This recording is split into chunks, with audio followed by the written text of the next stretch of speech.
The massive crystalline doors of the grand chamber slid open with a deep hum that echoed through the vast hall. Dr. Arya Chen walked forward, her hands bound in energy shackles that glowed with a faint blue light. Her footsteps were the only sound in the enormous room as she approached the center platform. Above her, seated on thrones that floated in midair, were the 7 members of the Galactic Council. Each represented a different ancient species that had ruled the universe for thousands of years. Their forms were strange and alien. One looked like a mass of floating crystals. Another resembled a tree made of silver metal. A third was covered in scales that shifted colors like oil on water. Arya looked up at them without fear. She was only 24 years old, but her eyes showed determination. She had been a xenobiologist, studying alien life forms to help humans understand their new neighbors in the galaxy. Now she stood accused of a terrible crime. The leader of the council, a being called Zarketh who appeared as a hovering sphere of dark energy, spoke. Its voice boomed through the chamber without needing a mouth. Human designated Arya Chin. You have been found guilty of violating the sacred preservation law. You attempted to access and study the artifact of Velshar. This is forbidden to all lesser species. Arya's voice was steady as she replied. I was trying to save the colony on Kepler 442b. The artifact contained technology that could have stopped the radiation poisoning killing 3,000 people. I had no choice.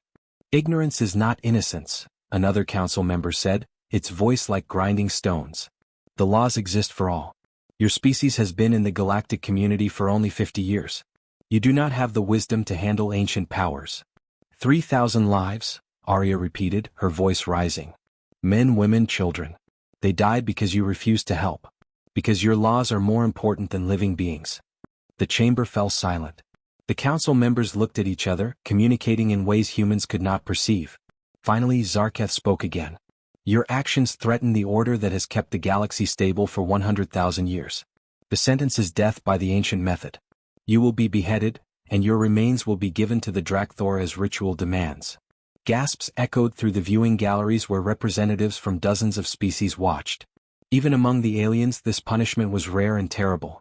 The human delegation began shouting protests, but energy fields silenced them instantly. Arya felt her heart pound, but she kept her chin high. She thought of her brother James serving on a ship somewhere in deep space. She thought of Earth, the blue planet she would never see again. She thought of the children on Kepler 442b who had died in her arms, their bodies burned by radiation. I have something to say, she called out. Speak your final words, Zarketh allowed. Arya looked directly at each council member, one by one. You think you're teaching us a lesson. You think this will make humanity obedient and afraid. But you're wrong. You have no idea what humans are capable of when you take everything from us. We don't forget. We don't forgive. And we never, ever stop fighting for what's right. You've made a mistake today. A terrible mistake. The council leader made a gesture and guards approached. They were massive creatures, each one over 3 meters tall, covered in armor that seemed alive. They led Arya toward a door that opened in the floor, revealing stairs that descended into darkness. As she walked down, the broadcast signal carried her execution to every corner of the galaxy. Millions of beings watched. In the human sectors, people gathered around screens with tears in their eyes. On Earth, her mother collapsed. On a distant military ship, Captain James Morrison stopped breathing for a moment when he saw his sister's face. The last thing the camera showed was Arya walking into the darkness below, her head still high, unbroken even in the face of death. The stairs led down for what felt like forever. The air grew hot and thick. Strange sounds echoed from below, like breathing mixed with the hum of machinery. Arya's guards stopped at a massive iron door covered in symbols that glowed red. They pushed her through and the door slammed shut behind her. She stood on a narrow platform above an enormous cavern. Below her, something massive moved in the darkness. Then she saw it. The Drakthor was unlike anything she had imagined. It was the size of a building, its body made of crystal that pulsed with inner light. Wings folded against its sides looked like mountains of glass. Its eyes opened, each one as large as Arya herself, glowing with ancient intelligence. The execution was quick. The guards were efficient and cold. Arya felt a moment of intense pain, then nothing. Her body fell into the pit below, and the Drakthor moved forward to consume what remained. But then something impossible happened. Arya's consciousness did not fade into darkness. Instead, she felt herself spreading out, expanding like water poured into an ocean. She was inside the Drakthor. She could feel its massive heart beating, its thoughts moving like slow waves through deep water. But she was not alone. There were others here. Thousands of them. Voices and memories from beings who had been executed over countless years. Their consciousness had been absorbed by the creature, trapped inside its crystalline neural network like flies in amber. She felt their despair, their fading memories, their slow dissolution into the creature's mind. But Arya was different. Her human brain, even in death, refused to surrender. Human neuroplasticity, the ability to adapt and rewire, was working on a level no one had ever seen. Her consciousness began to spread through the Drakthor's neural pathways like roots through soil. She pushed back against the ancient mind that tried to absorb her. The Drakthor roared. The sound shook the entire cavern. Above, in the council chambers, the members felt the vibration and exchanged worried glances. This had never happened before. Arya could feel memories that were not her own flowing into her mind. She saw the truth that the council had hidden for 100,000 years. The Drakthor was not just a beast for executions. It was a living power source, a biological computer that ran the council's entire empire. Every being it consumed added to its processing power, its energy reserves. The council had built their civilization on murder, feeding innocent beings to this creature generation after generation. She saw faces of the executed. Scientists who had asked too many questions. Leaders who had challenged council authority. Entire families who had discovered secrets they were not meant to know. Thousands upon thousands of lives, all ended here, all consumed. Rage burned through Arya like fire. Her consciousness pushed harder, dominating more of the Drakthor's neural network. The other trapped minds began to respond to her, drawn to her strength. They joined with her, adding their will to hers. The Drakthor's body began to change. Its crystalline structure started reorganizing at the molecular level. Human DNA, with its remarkable ability to adapt and evolve, was affecting the creature's biology. Patches of the crystal turned dark, then began growing something new. Organic tissue mixed with the crystal, creating something hybrid, something that had never existed before. The creature's eyes changed. The ancient, cold intelligence was still there, but now something else looked out as well. Arya could see through those eyes. She could feel the enormous power in the creature's limbs. She tested moving one claw and it responded. The Drakthor, for the first time in its long existence, was not alone in its own mind. Above, alarms began screaming through the council chambers. Sensors detected massive changes in the creature below. The energy readings were going wild. Zarketh rose from its throne, darkness swirling around it in agitation. Something is wrong, it said. The Drakthor is changing. Deep below, Arya smiled with a mouth that was not her own. She was no longer just human. She was no longer just the Drakthor. She was something new, something powerful, and she remembered everything the council had done. It was time for justice. The broadcast of Arya's execution reached Earth exactly 7 hours after it happened. The signal traveled through quantum relays that connected the human colonies to their home world. When the images appeared on screens across the planet, everything stopped. In New York, millions gathered in Times Square, watching the massive displays in silence. In Tokyo, people left their offices and homes to stand together in the streets. In small villages across Africa, Asia, and South America, families huddled around their devices. Everyone watched as the young scientist walked to her death with her head held high. Captain James Morrison was on the bridge of the warship Defiant when he saw his sister's face. He gripped the railing so hard his knuckles turned white. His crew stood silent around him, not knowing what to say. His little sister, the brilliant girl who had always wanted to save everyone, was gone. Within an hour, something happened that had never occurred in human history. Every nation, every colony, every faction that had fought and argued for centuries, united with a single voice. The message was simple and clear. The Galactic Council had made a terrible mistake. The United Terran Assembly called an emergency session. Leaders from every continent gathered in Geneva. The vote was unanimous. They activated Protocol Omega, a plan that had been created for only one purpose: survival against an enemy that wanted to destroy humanity itself. Military bases across Earth and its colonies went into full operation. Ships that had been in construction were rushed to completion. Weapons that scientists had called too dangerous, or too unstable, were pulled from locked vaults and prepared for use. Humanity was going to war. But there was a problem. The Council's technology was thousands of years more advanced. Their shields were stronger, their weapons more powerful, their ships faster. In a direct fight, humanity would lose quickly. The generals and admirals knew this. Every simulation showed the same result: total defeat. Yet no one suggested surrender. Instead, they did what humans had always done best. They innovated. Dr. Sarah Okonkwo, Earth's leading weapons researcher, proposed something radical. "We can't match their technology," she told the assembly. "But we can use weapons they consider too chaotic, too unpredictable. They fight with precision and control. We need to fight with chaos and creativity." Within days, new weapons were being built. Missiles that changed their programming mid-flight. Drones controlled by artificial intelligence that learned and adapted in real time. Energy weapons that used quantum uncertainty as an advantage rather than a problem. Ships designed to break apart and recombine in different configurations during battle. Captain Morrison volunteered to lead the first strike force. His mission was not to win. Everyone knew that was impossible. His mission was to buy time and to send a message. He commanded a fleet of 30 ships, each one crewed by volunteers who knew they might not return. "We're not going there to die," Morrison told his crew before they launched. "We're going there to show them what happens when you hurt one of us. We're going there to remind them that humans don't break. We push back." The fleet left Earth orbit 3 days after Aria's execution. Behind them, millions watched and prayed. Children drew pictures of the ships. Old veterans saluted screens showing the departure. The entire species held its breath.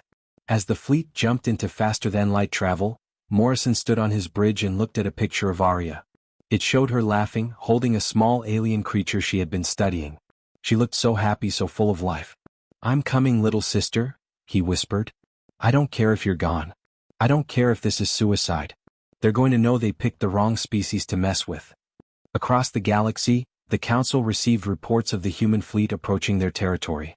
Zarketh observed the data with something like amusement. 30 small ships against the might of an empire. It seemed like a joke.